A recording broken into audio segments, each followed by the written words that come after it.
अब गडकरी जी से मिले? पिछले 6 महीने से हम बहुत परेशान थे। वो बस सालों से चल रही है और आज आप एकदम से बोल रहे हो कि इसको ऑल्टर करके लेके आओ, नहीं तो हम इसको चलने नहीं देंगे। एक्चुअली आप ही लोग रोजगार देते हो। ऐसे लोग हैं जिनके पास बहुत हुनर है, इसको कैसे बचाया जाए? नमस्ते। आज के इस एक्सप्लेनर में हम एक बहुत ही गंभीर और अचानक आए संकट पर बात करेंगे। राजस्थान के हजारों लोकल बस बॉडी बनाने वाले कारीगर अचानक एक बड़ी मुसीबत में कैसे पड़ गए और उसके बाद जो राजनीतिक हस्तक्षेप हुआ उसे हम आधिकारिक सोर्स फुटेज के आधार पर समझेंगे। तो चलिए सीधे मुद्दे पर आते हैं और इस पूरी स्थिति का विश्लेषण करते हैं। सबसे बड़ा सवाल ये उठता है कि आखिर राजस्थान में इन हजारों बस निर्माताओं के सामने अचानक से बेरोजगारी क्यों आ खड़ी हुई।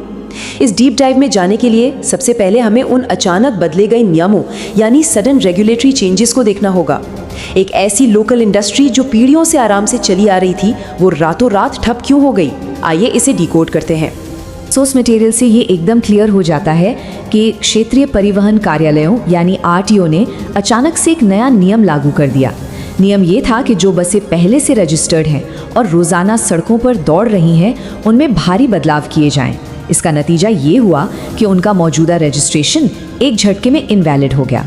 ये वाकई सोचने वाली बात है कि जो बस कल तक बिल्कुल लीगल थी उसे अचानक से अवैध घोषित कर दिया गया, जिससे दैनिक कामकाज तुरंत रुक गया।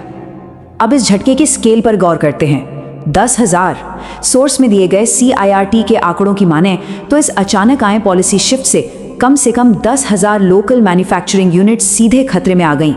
और बात सिर्फ वर्कशॉप मालिकों की नहीं है, हम यहाँ उन अनगिनत कर्मचारियों की बात कर रहे हैं, जैसे कि मैकेनिक, पेंटर और यहाँ तक कि वर्कशॉप के बाहर चाय बेचने वाले लोग भी। इस एक फैसले ने पूरी की पूरी लोकल इकोनॉमी को हिलाकर रख दिया। इस पूरी सिचुएशन को बेहतर समझने के लिए एक बार इस इंडस्ट्री के काम करने के तरीके को देखते हैं।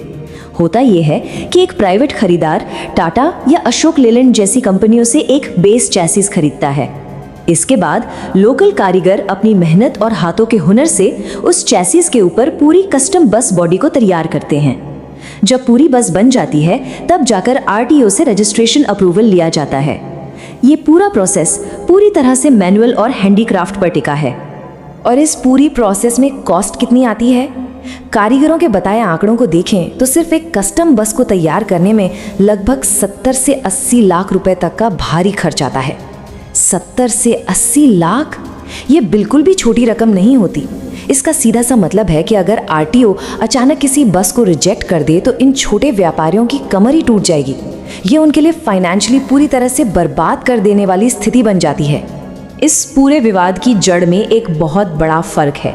एक तरफ है ये छोटी वर्कशॉप्स जहां हथौड़े और हाथ का हुनर चलता है और पूंजी भी कम होती है, और दूसरी तरफ है वॉल्वो जैसे विशाल कॉरपोरेशंस जिनकी प्रोसेस पूरी तरह से मशीनीकृत है और उनके पास करोड़ों की पूंजी है।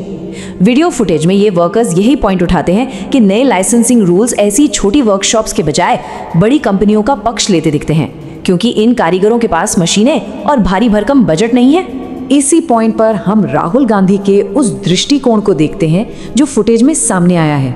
उनका तर्क है कि ये जो लाइसेंसिंग की बाधाएं हैं और ये जो नए रूल्स हैं, ये कथित तौर पर इसलिए डिजाइन किए गए हैं ताकि छोटे व्यवसायों को मार्केट से बाहर किया जा सके और बड़े अरबपतियों के लिए पावर को और भी मजबूत किया जा सके। सोर्स मटेरियल में इस बात को लेकर काफी गहरी चिंता जताई गई है कि इस सिस्टम से छोटे लोग पिस रहे हैं। लेकिन यहाँ एक और जरूरी पॉइंट है, इसका असर सिर्फ बस बनाने वालों पर नहीं पड़ने वाला है। कारीगर चेतावनी देते हैं कि अगर बड़ी बड़ी कंपनियां बस निर्माण पर पूरी तरह से अपना एकाधिकार यानी मोनोपोली बना लेती हैं तो आम नागरिक को इसका सीधा नुकसान होगा। उनका अनुमान है कि जो आम बस टिकट अभी 500 रुपए की आती है वो आगे चलकर बढ़कर सीधे 750 या 800 रुपए तक पहुंच सकती है, यानी इसका सीधा बोझ आम जनता की जेब पर पड़ेगा। महीनों के इस संकट और परेशानी के बाद आखिरकार इसका हल निकालने की कोशिश की गई।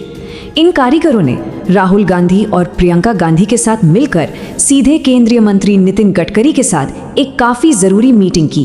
हमारा सोर्स फुटेज इसी चर्चा का एक अहम हिस्सा है, जहां इस गहरे संकट को सुलझाने के लिए सीधे तौर पर एक त्वरित नीतिगत बातचीत हुई।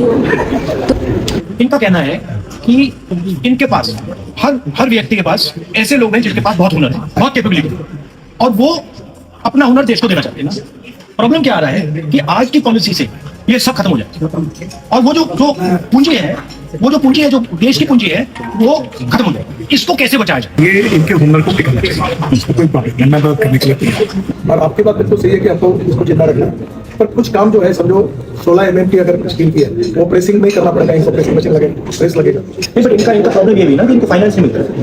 मुझे इतना ही कहना है कि मैं तुम्हारी सब प्रोसीजर को बैठो, मुझे बताओ आपको कहाँ का सिंपल पता है। दूसरी बात मैं खुद बैंकों को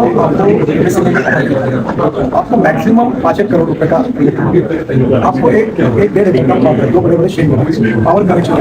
अब तो आपके पास ऑलरेडी बिल्डिंग मशीन है, आपके पास बिल्डिंग मशीन है, आपके पास प्रेस है, और ये सब मशीन को ही आपको डिजाइन प्रोटोटाइप डिजाइन बनाना, एक बार आपके ब्रांड बनाना हम आपको भी देते हैं, और मैं आपके डिले करप्शन सबको हटा देता हूं। आपके लाइसेंस के लिए मैं कोशिश कर रहा हूं 99% पाकिस्तान साथ मैं मेरे तरफ से मैं टाइम क्लियर कर दूं, और आपको क्वालिटी के साथ आपका 5-6 महीने तो हमको हो गए, बट आज राहुल सर से मिले थे और मतलब मुश्किल से 1 घंटा लगा इसको सॉल्व करने में। राहुल जी और प्रियंका गांधी जी हम हृदय से आभारी हैं, उन्होंने हमारी बात को सुनी, समझी, और उन्होंने गडकरी जी को भी विस्तार से समझाया, और उन्होंने जो राहत दी उससे हमें बहुत संतुष्टि हुई है। बाकी पिछले 6 महीने से हम बहुत परेशान थे। मैं अभी ये वादा किया है कि जो लाइसेंस में फीस लगने वाली थी वो बहुत मिनिमल कर देंगे या बिल्कुल ही उसको हटा देंगे। जो ड्यूरेशन लग रहा था लाइसेंस को एक्वायर करने में उसको बहुत ज़्यादा कम कर दिया जाएगा। बैंक्स में गडकरी जी के ऑफिस से ही लेटर जाएगा कि हमको इजीली लोन प्रोवाइड होने चाहिए, और जो बसेस अभी ऑन गोइंग है, जो बन रही है फैक्ट्रीज के अंदर, उनको अगर कोर्ट के हिसाब से बनाएंगे तो वो भी आरटीओ के द्वारा पास होगी। बातचीत हुई तो इस मीटिंग से क्या निकल कर आया? सोर्स डिटेल्स के अनुसार नितिन गडकरी ने कुछ तुरंत सॉल्यूशंस ऑफर किए। उन्होंने ब्यूरोक्रेटिक अड़चनों को कम करने का वादा किया, लाइसेंस फीस को एकदम कम करने या माफ करने की बात कही, और 5 करोड़ रुपए तक के बैंक लोन की सुविधा देने का आश्वासन दिया। और सबसे बड़ी राहत की बात यह थी कि जो बसें अभी अंडर कंस्ट्रक्शन हैं, वे आरटीओ इंस्पेक्शन पास कर लेंगी, बशर्ते उन्हें तय गाइडलाइंस के हिसाब से बनाया जाए। अब यहाँ पर हमारा एक्सप्लेनर अपने फाइनल कंक्लूजन पर पहुँचता है। ये नई पॉलिसी प्रॉमिस निश्चित रूप से एक तात्कालिक राहत दे सकते हैं, लेकिन एक बड़ा और गहरा सवाल अब भी बना हुआ है, क्या ये सॉल्यूशंस वाकई इन लोकल कारीगरों के हाथों के हुनर को लंबा जीवन दे पाएंगे, या फिर आने वाले वक्त में विशाल कॉर्पोरेट मशीनीकरण ही इस पूरी इंडस्ट्री पर हावी हो जाएगा? इस बारे में हमें काफ़ी सोचना पड़ेगा। अगर सोर्स मटेरियल पर आधारित हमारा ये विश्लेषण पसंद आया हो तो इस वीडियो को लाइक करें, अपने विचार कमेंट्स में शेयर करें, और हाँ, ऐसे ही बेहतरीन डीप डाइव्स के लिए स्टोरी टेलर यूट्यूब चैनल को सब्सक्राइब करना बिल्कुल मत भूलिए। मिलते हैं अगले एक्सप्लेनर में।